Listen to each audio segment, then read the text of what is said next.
talking about cybersecurity, it is a way of life now, and it is a large industry also in itself. We'd like to talk about GRC, the governance, risk management, and Sure. compliance with you. They're also the pillars of ARCON's offerings. Yep. Yeah. Okay. Yeah. Can you talk about GRC and its relevance of importance now post-COVID? No. So I think governance, risk, and compliance are the fundamental pillars on which any organization would have to be on or run on, or I think governance, risk, and compliance actually are the growth drivers for any organization. Right.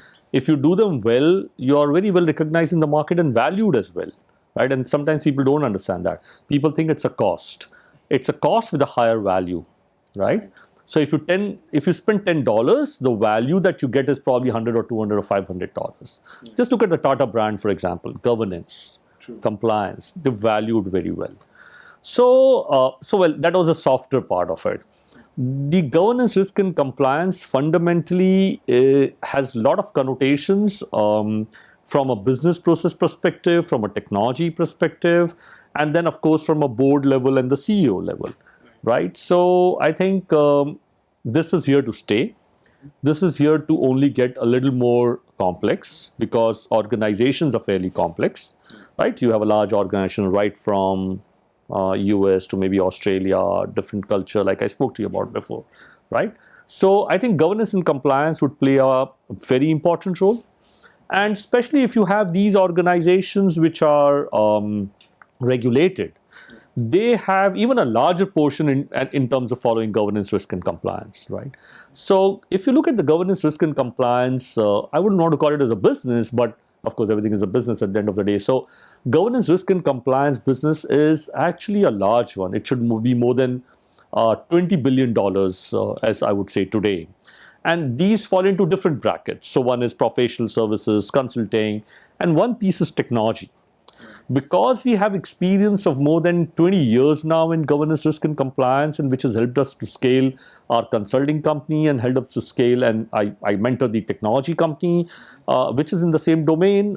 We believe any technology which comes out from this layer, risk and control, would have an amazing future.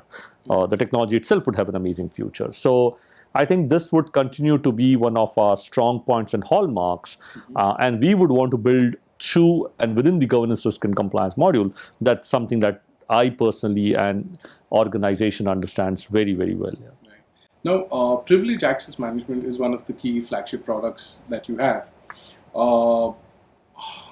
Can you tell us the benefits that are being derived from PAM and what happens if organizations don't? The first thing that you would need to understand, and for anybody, is what is this privilege management, or IDs or accounts, privileged accounts. So in technology, even in the real world, you have identities, right? So you have an identity, I have an identity.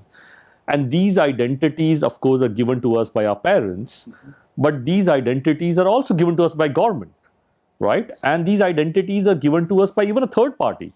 So, for example, if you log on to a Google, he will ask you or she will ask you, or whatever the name you would want to call Google as, Google will ask you, please put your username and password. That username is an identity that Google understands you. That's your digital footprint. So, so as a human being, you have an identity. If you try to do something on the internet, you have an identity. You have passports, you have social security cards. All of these are identities. Your mobile phone today is an identity as well because it mirrors what you do, right? So these are identities, if stolen or taken away, can have some impact. So if I take away your phone, it can have some impact for you. Sure. But while I spoke about these identities, there are other forms of identities, and that's what somebody needs to understand, that the other forms of identities are those identities which are embedded in the technology. So when you buy a laptop, there is already an identity which is there. There is already a BIOS. user ID and password which is there. If you buy a mobile phone, there would be a default or whatever identities or tokens or certificates inside. Similarly, when you buy a watch, a smartwatch, there is an identity. If you have an IP camera, it has an identity.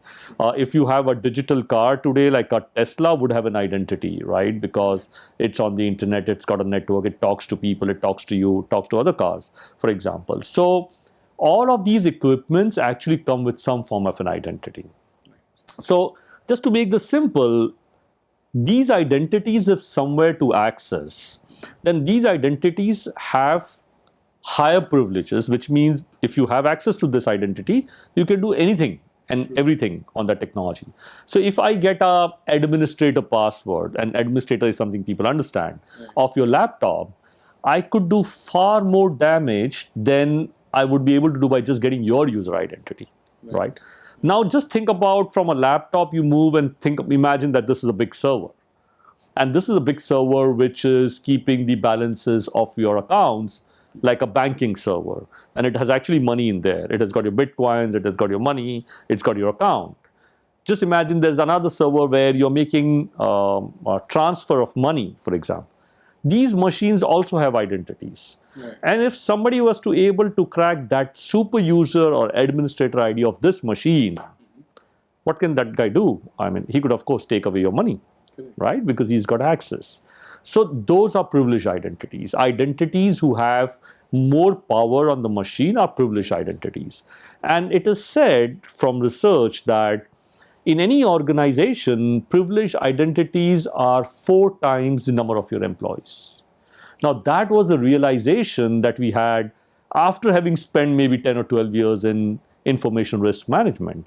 And we suddenly realized that while we were all running to protect your normal identities, there's this huge chunk of identities which was actually shared between very few people, right? So when these servers run in the data center, thousands of them, one bank would probably have 20,000, 30,000, 40,000.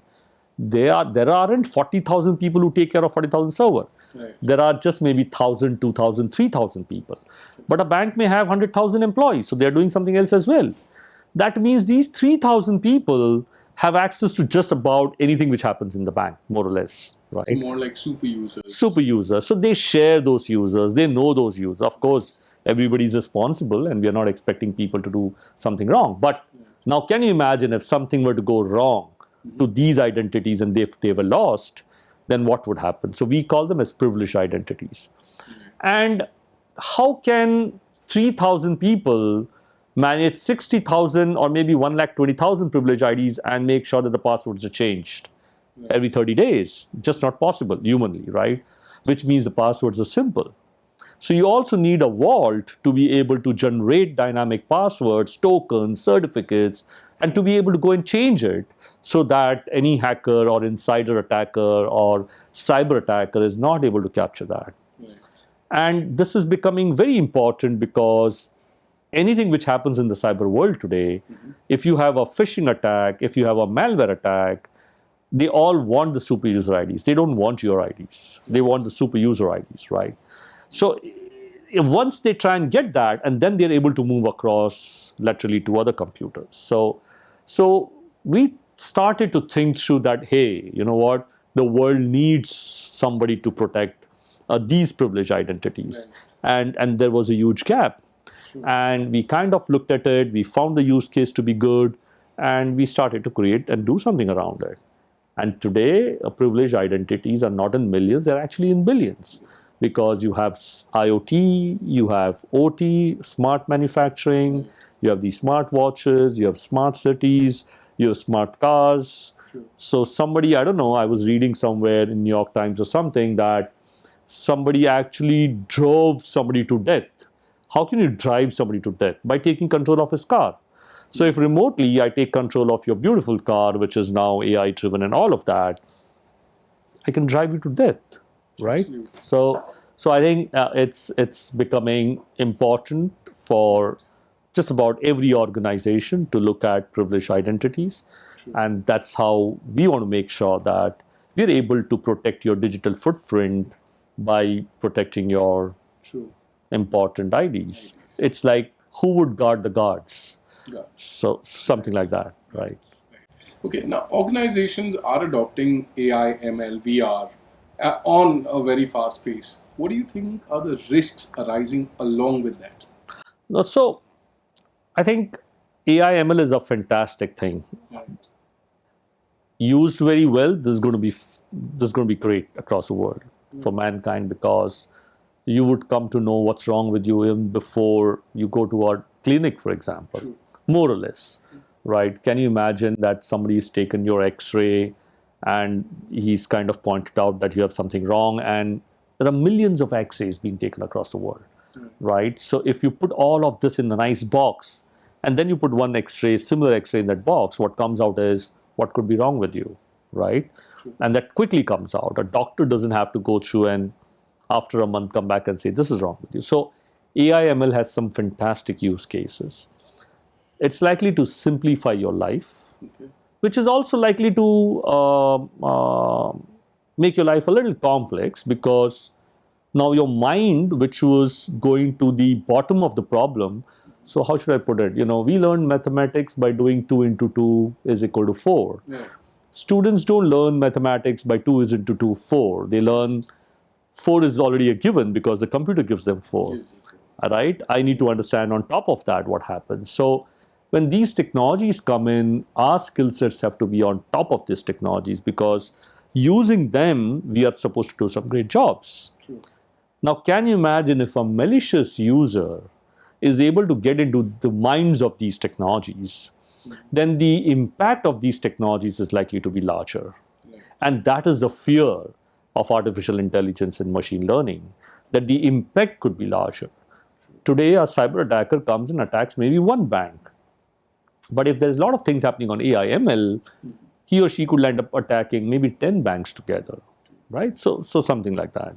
So as much as it is a boon, it is also a Of course. So I think it's an evolution, right? Mankind, and we've got planes flying and rockets flying and then landing straight and all of that. So I think it's a given, but you would need to control this. You would need to understand how to control this, how to work with this. True. We don't have a choice. True. Now, going forward, do you think CySec, cybersecurity, will be a focused component of strategies? It's already a focus component of strategies of large organizations, because if you don't have cybersecurity as a part of your strategy element, then I think you could just lose your business in a minute.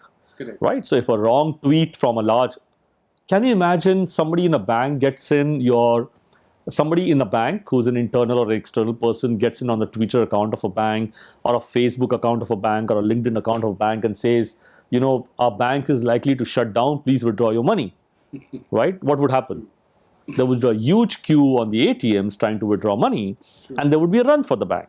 True. Right? So, and it's a very simple example. True. Correct? So, yeah. True. Do you think PAM could be taken retail?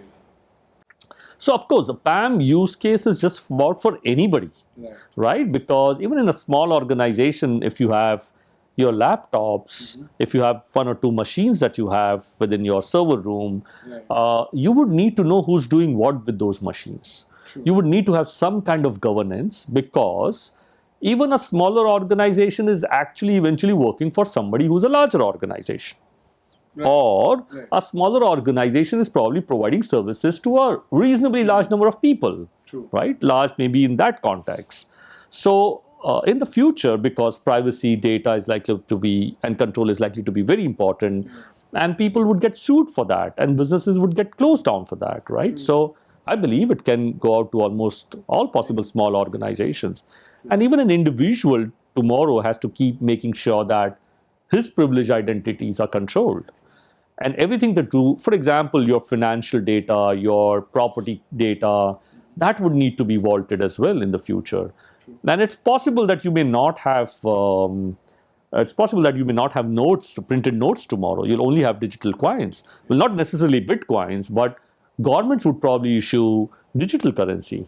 So if you have all of those, you no longer can have a nice, well, I love Godrej, but you no longer can have that conventional Godrej locker where you could keep everything, right? So you would need to have a digital vault. Or even a bank locker for that. It wouldn't help you, right? Wouldn't help you. True. Where do you see the cybersecurity industry in the next 5 years? Oh, I think it's already a 170, $80 billion industry across the world. And with OT, IoT coming in, with digital investments by almost everybody, I think it will only become $300 billion. Right? There are good guys and bad guys, and they're going to continue, right? So the police stations would not look like police stations in the future. They'll probably look like cyber stations in the future. So yeah, why would somebody want to come and shoot you? Why would somebody want to do that, right? When somebody can kill you not without shooting you. So and so I believe it's a fantastic it's a fantastic depth in the business, and it's likely to be there forever. What is the state of skilled manpower needed in the cybersecurity industry? Yeah, so well, of course, like in any other industry which is slightly more technically oriented, you would need people with good technical skills. But if you take my own example as a chartered accountant, I was able to adopt technology and probably be able to speak about technology for hours because I learned it in some way. So I personally believe you don't acquire skills by going to schools and colleges, or you don't acquire skills by having degrees right on your wall.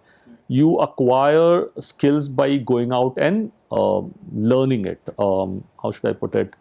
What language do you speak? Your native language? Hindi. Did you go to school to learn Hindi? No.